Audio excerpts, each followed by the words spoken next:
या बातमीचे प्रायोजक आहेत हॉटेल बडे पीर सोलापूर।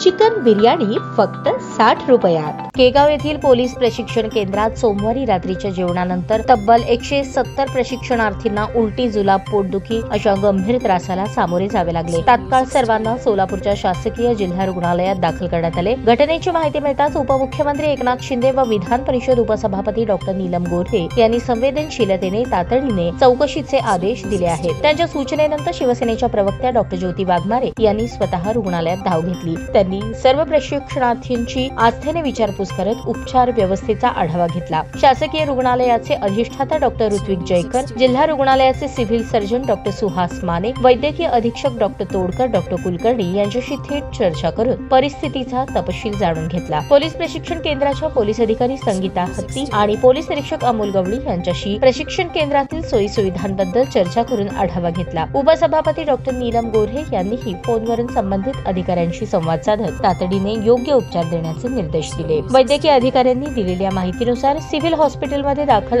88 प्रशिक्षणार्थ्यांपैकी 79 जणांना डिस्चार्ज देण्यात आला असून 9 जण उपचाराखाली आहेत। जिल्हा रुग्णालयात दाखल 84 प्रशिक्षणार्थ्यांपैकी 30 जणांना घरी पाठवण्यात आले असून 54 जणांवर उपचार सुरू आहेत। सध्या 63 प्रशिक्षणार्थी दाखल असून सर्वांची प्रकृती स्थिर व धोक्याबाहेर आहे। यावेळी डॉक्टर वाघमारे यांच्यासोबत युवासेना जिल्हाप्रमुख प्रियदर्शन साठे, दीपक पाटील, गजानन कदम, धनंजय मोरे, प्रसाद माने व इतर अधिकारी उपस्थित होते। ही घटना घडल्यानंतर शिवसेनेची तत्परता, नीलम गोऱ्हे यांची संवेदनशीलता आणि डॉक्टर ज्योती वाघमारे यांची आस्थेची उपस्थिती यामुळे रुग्ण आणि त्यांच्या कुटुंबियांना दिलासा मिळाला।